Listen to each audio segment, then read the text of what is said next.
Ah, Facebook Marketplace. The ultimate forum for convincing fellow enlightened individuals that your conceptual and engineering genius is so perfect that you're willing to part with it for pennies on the dollar. But while browsing other people's discarded metallic firstborns, have you ever stopped and wondered, how would this actually work? Assuming it works at all.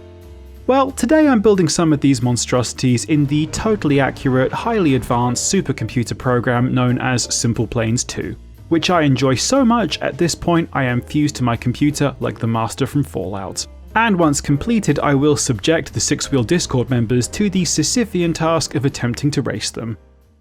First up, we have what is no doubt the work of an absolute shed-dwelling imbecile, with a surprising aptitude for guitar maintenance. Don't tell me he changes the strings himself every month. So despite having no brake pedal, in the event of a crash, you would avoid becoming a human McRib due to the fact that the piddly Harbour Freight motor it comes with doesn't really do very much.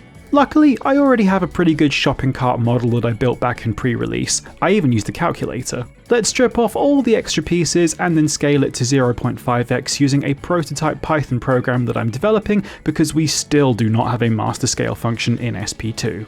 These double wishbone pieces from the game are going to be perfect for the front, although I am running on the latest version that has all these really cool landing gear pieces that I will explore at some point. I am approximating this steering column the best I can. I did try to use the game's right angle transmission for a nice kind of detailed greebling, but it only connects to other driveshaft pieces. Boo. I block out some of the early paint colours and already this is looking really good. So the real listing has this extended rear chassis that pivots on hinges that the engine hard mounts to with a solid axle. Simple Planes doesn't really like custom suspension setups like this, and considering I want to race these, the double wishbone pieces will have to do for now. We can set the differential up to compensate to give it similar kind of handling, although I do like the idea of it hinging in the middle, that's really funny, so we can angle the extension a little bit just to get it close in spirit. For engines, I went with this flat 4 setup with a 3-speed manual rather than the glorified lawnmower engine that comes with it because I wanted this to have a little bit of a grunt. And not, I repeat, not because I only found the second picture like a week after I shot the video. And on top of some basic pedals, I add in a handbrake.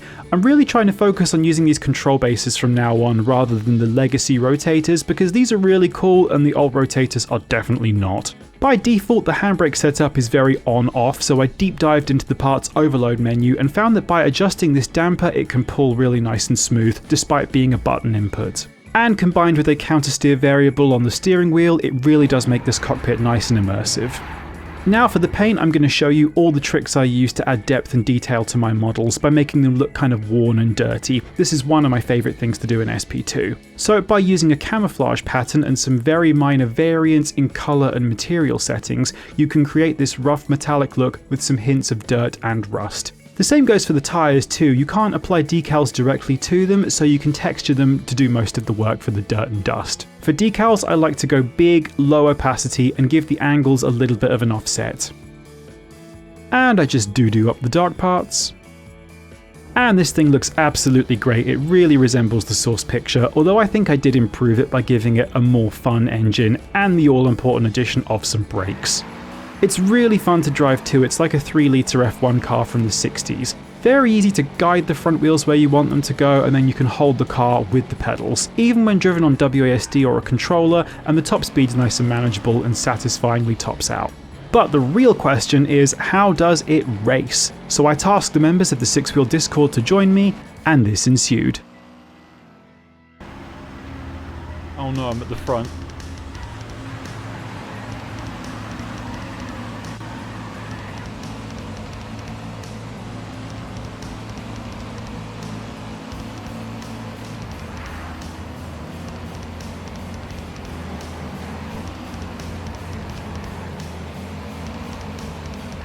I actually really like how this one feels. Yeah. Not that bad yet.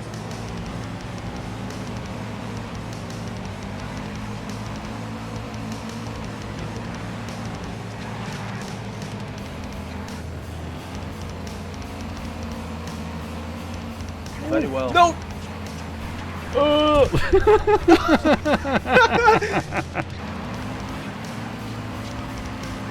It's weird because at the same time it wants and it doesn't want you to gas in the turns. Like low speed corners I'd say no, but in high speed it definitely wants you to to gas it. Have a look at Chrome's guns. Look at all the... He's blicked up. I made these a while ago, and they're like accurately to scale. Yeah, they look really good.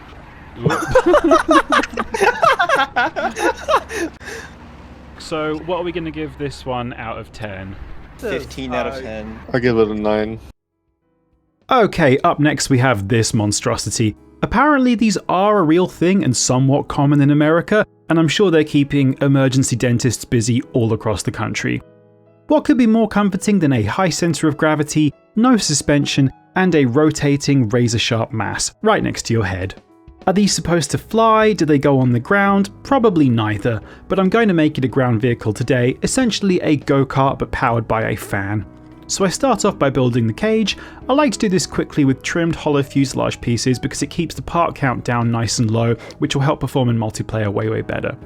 Plus, I do think there's definitely an art to making good looking crafts with few parts. Infinite resolution and detail just means you spend longer doing stuff than everybody else, and I just find it not interesting at all. You can't really run things with no suspension in SP2 because the tyres don't deform, so it just makes it rock hard. So I do take some liberties by extending the double wishbone suspension in Overload. Although I did get the steering to run on this kind of janky yoke, which is probably about as awful in the game as it would be in real life. It's about this point in the build that I realise I actually know nothing about paramotors, so I do look up some IRL stats and decide that the one-cylinder inline engine will be perfect. And so with that functioning, I got back to the chassis detailing. But as I started to build the cage, I got curious. What is a paramotor engine actually like? So I did conduct some legitimate research and decided that I needed to make this thing a bit more responsive to the throttle.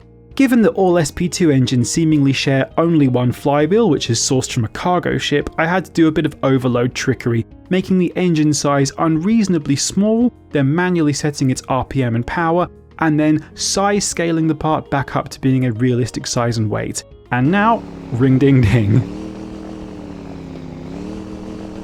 A few QOL features such as some working pedals, a heavily dampened steering input to make it somewhat controllable, and also I added an inside wheel handbrake that is relative to your steering input, so it really helps for tight turns and to catch slides. I finished detailing the cage, and then it's time to paint.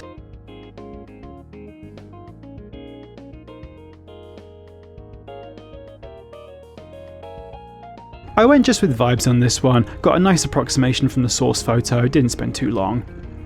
It's nice to drive too, very fun in first person. I love the way that the yoke moves about, it's really funny. You have to focus on preserving your momentum and making very small inputs. It does get twitchy at high speed, and despite my best efforts, it's just a limitation of how the game's steering works. But I definitely don't want any of the weirdos who do this kind of stuff in real life telling me that the real ones handle any better.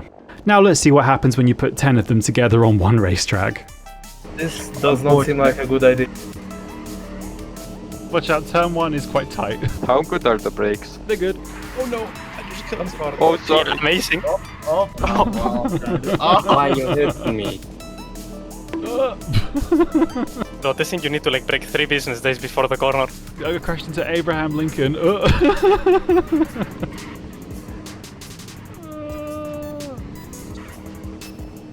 This is definitely one of the vehicles of all time. Made to fly, forced to stay on the ground. The good thing is that you can just power out of the grass because it doesn't require grip to accelerate in this thing. Yeah, you can take some wide lines. So what does everybody think? What's the consensus on this? You have to give this a score out of 10. I'm giving it an aircraft out of 10. We're giving it an aircraft out of 10. I'll give that a top hat out of 10. Our third Marketplace special is kind of an obvious one, but sometimes classics are classics for a reason. Sometimes oldies are just goodies. And if Miata is always the answer, why even bother asking the question? Luckily I start with an already built and multiplayer optimized NA Miata built by fellow SP Giga Chad and recurring video participant Mod. Although I begin by desecrating his hard work and sloppily changing the front fascia to resemble the NB version from the reference photo. Oh, and by the way, if you find yourself asking, hey Sixwheel, where did you get this amazing blueprint you're using? The answer is I made it myself using my program Ortho, which can turn any common 3D file into a highly configurable, detailed orthographic blueprint. GitHub link in the description. Other hallmarks of these Safari Miatas are expertly modified bumpers and wheel arches to fit some crudely extended shocks and whatever off-road tyres the expert engineer happened to possess at that moment. Making sure to make sure the ride is as rock hard and bone-crunching as possible. A quick paint match and a badge, and it's time to add in the hardtop, which I'm going for this kind of corduroy trouser effect on.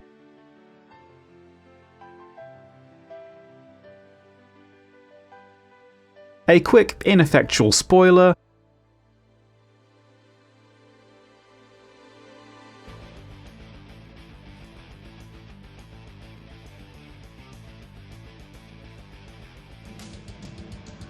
Some BS details and a quick doo-doo shower makes this car ready for a perfect day of mudding with the boys.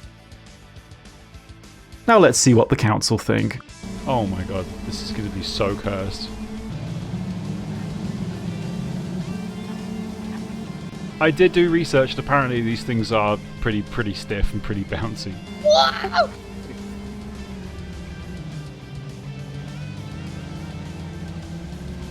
Ryan Gosling.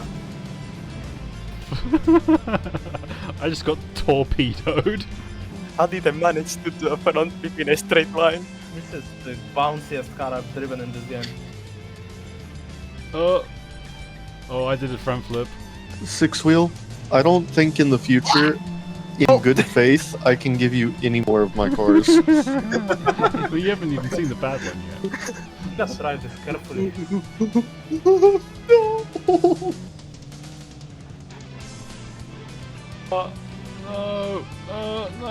No. I'm gonna Ricky Bobby it, hang on. Oh, that doesn't count. Oh. The off-road Miata, what do we get for that? I'm giving it. I'll give that one a there. 7 out of 10.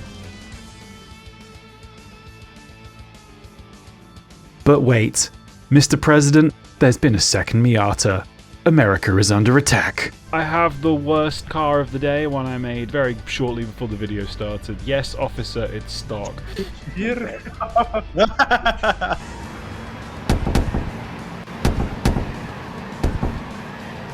There's smoke everywhere. And it is invisible.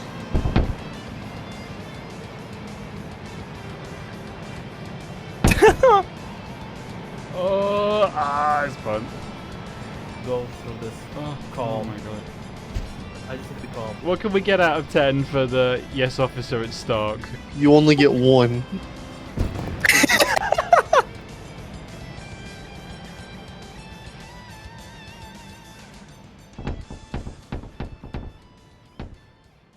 Alright, apologies for going so long between videos. I have had some issues with my YouTube monetization. I'm hoping to get back to regular and more consistent videos.